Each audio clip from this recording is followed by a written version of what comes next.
तो following matters are kept outside the functional jurisdiction of the UPSC. ठीक है, in other words UPSC is not consulted on the following matters, और यही UPSC की क्या है, एक प्रकार की लिमिटेशंस हैं. While making reservations of appointments और post in favour of any backward class of citizen, तब यूपीएससी को नहीं पूछा जाता. While taking into consideration the claims of scheduled castes and scheduled tribes in making appointments to services and posts, मतलब बात वही है जो बैकवर्ड क्लास ऑफ सिटीजन की बात चल रही है, अगले पॉइंट में एससी और एससी की बात चल रही है, तो यूपीएस को कंसल्ट नहीं करा जाता. With regard to the selections for chairmanship of या फिर membership of commissions, tribunals, post of the highest diplomatic nature and a bulk of group C and group D services. With regard to the selection for temporary or officiating appointments to a post, if the person appointed is not likely to hold the post for more than 1 year. President जो है, President can exclude post services and matters from the purview of the UPSC. चाहे तो मतलब वो बोल सकते हैं कि हाँ ये यूपीएससी के दायरे के अंदर नहीं आती है सर्विस, या इंक्लूड भी कर सकते हैं. ठीक है, लेकिन वो ऐसे अपने आप से इंक्लूड नहीं कर सकते हैं. आपको पता है वो प्रोसीजर पार्लियामेंट के सामने रिपोर्ट रखी जाएगी, फिर पार्लियामेंट जो है वो रिकमेंडेशन देगा, फिर वो एक्ट बनेगा, आगे चलकर फिर वो चीज़ें देखी जाएंगी. सिलेबस भी यूपीएससी का ऐसे ही चेंज हुआ था 2012-13 में. ठीक है, कॉन्स्टिट्यूशन ये बोलता है that president in respect to the all India services. कितनी ऑल इंडिया सर्विसेज, कौन कौन सी? आईएएस, आईपीएस,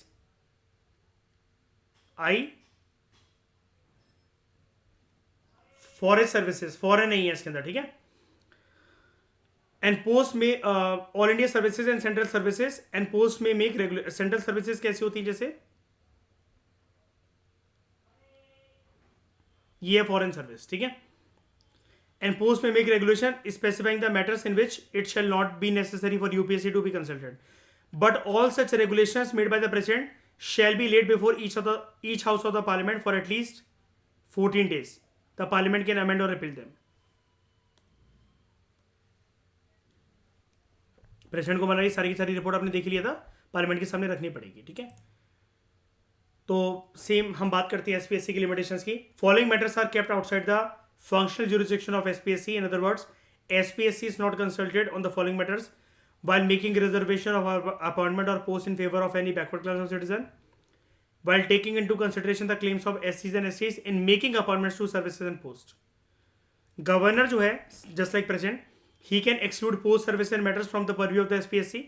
कि इतनी पोस्ट जो है वो एसपीएससी की दायरे के अंदर नहीं आती है, सर्विसेज नहीं आती है.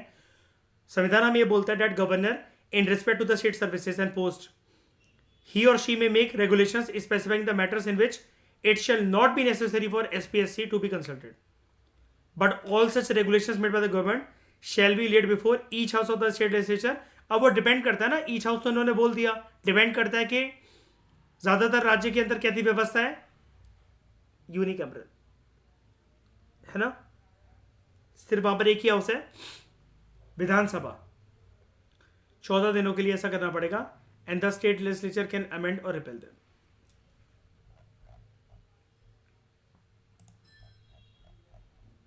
यूपीएससी का रूल क्या है?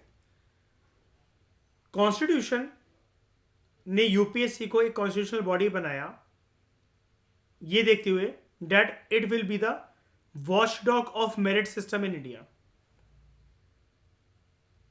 ये क्वेश्चन आ सकता है कि किसको माना जाता है as watchdog of merit system in India.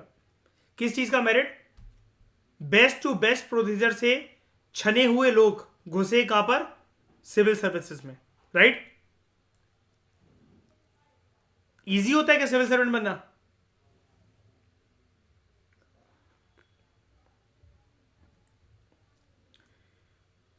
लोगों को कौन समझाए इसमें, है ना, कि पूनम दलाल दहिया से लेकर रवि पी अग्रहारी तक श्रेया सब में इंटरेस्ट डेवलप करना पड़ता है, चाहे मानो चाहे ना हो, है ना. तो it is concern with the recruitment to all India services and central services group A and group B, and it advises the government when consulted on promotion and disciplinary matters, जैसा कि आपने प्रीवियस लेक्चर में देखा था. UPSC is not concern with the classification of services, pay and service conditions, cadre management, training and so on. ये UPSC के दायरे के अंदर नहीं आता. कहीं से भी लबासना यूपीएससी कनेक्टेड है?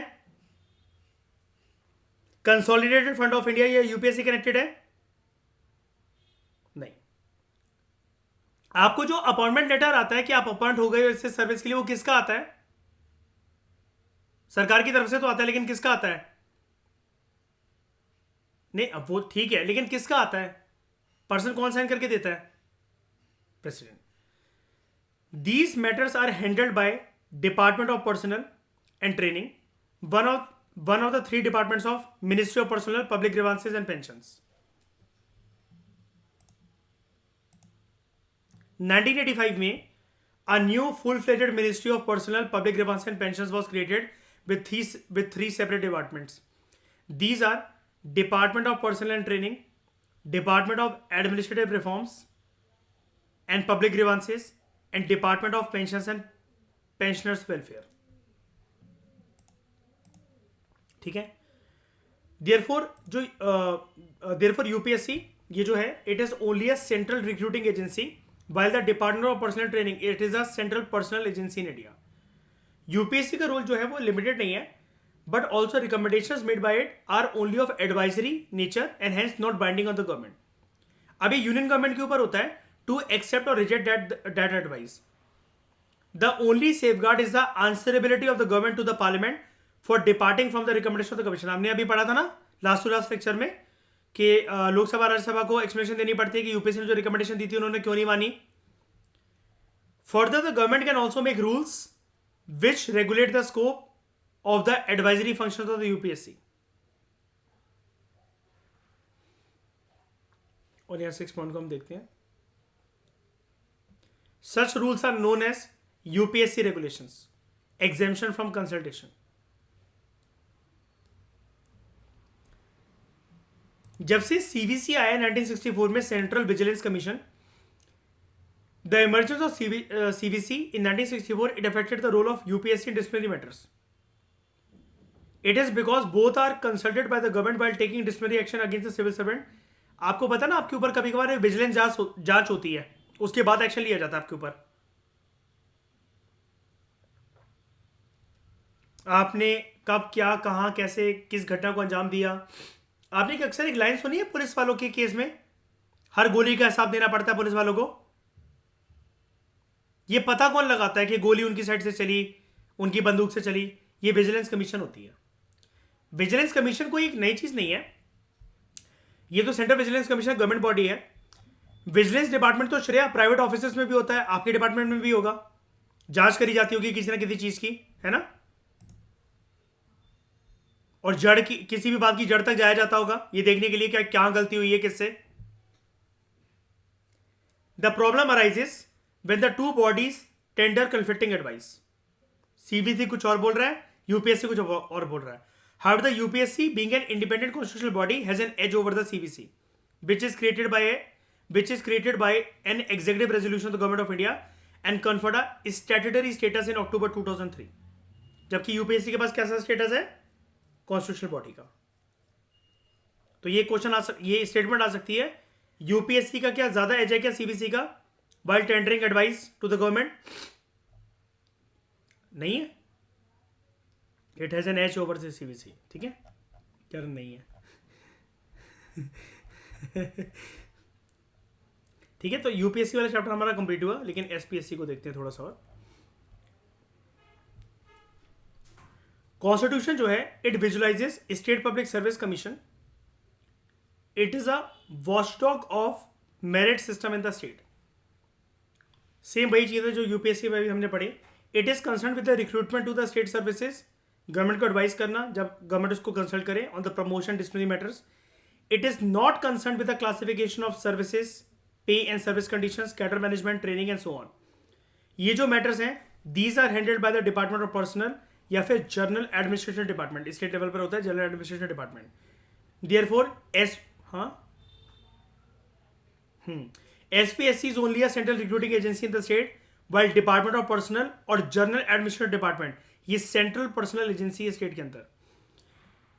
एसपीएससी का रोल ना ही सिर्फ लिमिटेड है but also recommendations made by it are only of advisory nature. ये बाइंडिंग नहीं होती राज्य की सरकार के ऊपर. ये राज्य की सरकार के ऊपर डिपेंड करता है, उसके ऊपर निर्भर करता है कि वो रिकमेंडेशंस को एक्सेप्ट करेंगे रिजेक्ट करेंगी. Only safeguard is the answerability of the government to the state legislature for departing from the recommendation of the commission. के एसपीएससी ने कुछ बोला था तो सरकार ने बात क्यों नहीं मानी, ये सब जो एक्सप्लेनेशन होती है ये विधानसभा या विधान परिषद के सामने रखनी पड़ती है। तो डिपेंड करता है कि वो यूनिकैमरल लेजिस्लेचर है या बाइकैमरल लेजिस्लेचर है। Further, government can also make rules which regulate the scope of advisory functions of SPSC.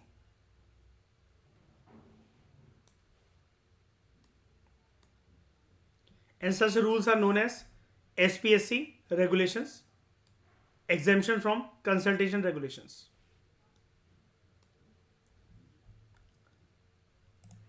अब जैसे सेंट्रल लेवल पर होता है central vigilance commission, state level पर होता है स्टेट विजिलेंस कमीशन। तो जब से स्टेट विजिलेंस कमीशन सेटअप हुआ है 1964 में, it has affected the role of the SPSC in disciplinary matters. This is because both are considered by the government while taking disciplinary action against the civil servant. The problem arises when two bodies tender conflicting advice. However, SPSC being an independent constitutional body, it has an edge over SVC, just like UPSC has an edge over CVC.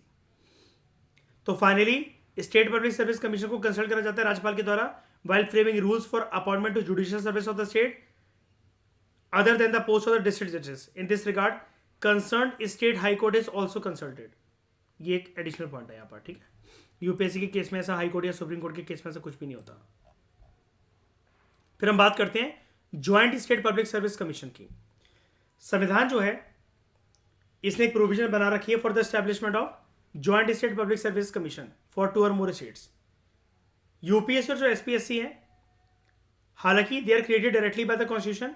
Joint state public service commission जो है it can be created, पहले से संविधान में लिखा नहीं हुआ ऐसा कुछ भी, प्रोविजन है, ठीक है, कि एस्टैब्लिश करा जा सकता है 2 या 2 से ज्यादा राज्यों के लिए। पहले से बोल नहीं रखा कि हाँ इंडियन राज्यों का joint state public service commission होगा, ऐसा करा जा सकता है।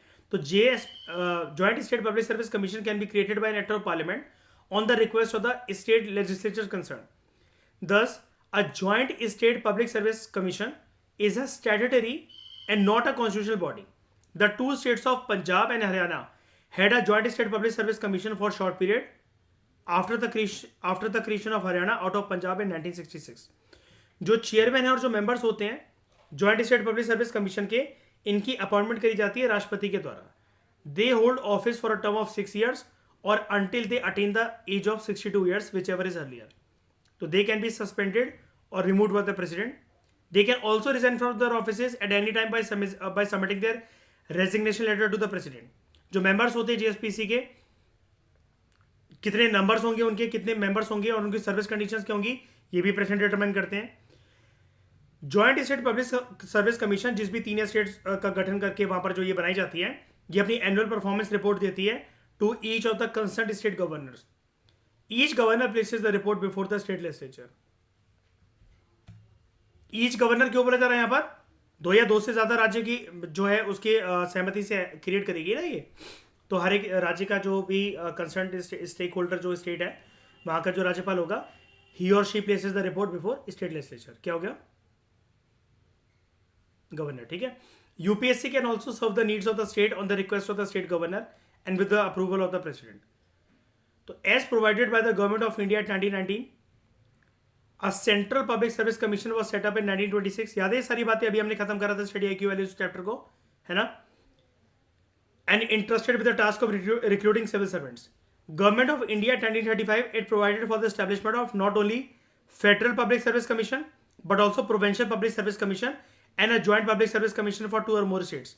तो JPSC का नाम तो वही है, Joint State Public Service Commission। Provincial Public Service Commission का नाम क्या हो गया, SPSC. Federal public service commission का नाम यूपीएससी। तो इस डिस्कशन में दोस्तों फिलहाल इतना ही। Thank you very much for discussion. Comprehensive तरीके से हम लोगों ने कॉन्स्टिट्यूशनल बॉडीज में इन दोनों चैप्टर्स को साथ में निपटाया, यूपीएससी ने एसपीएससी, ठीक है। तो हमारे 3 चैप्टर्स अभी तक कवर हो चुके हैं, election commission, UPSC, SPSC. Thank you very much for discussion.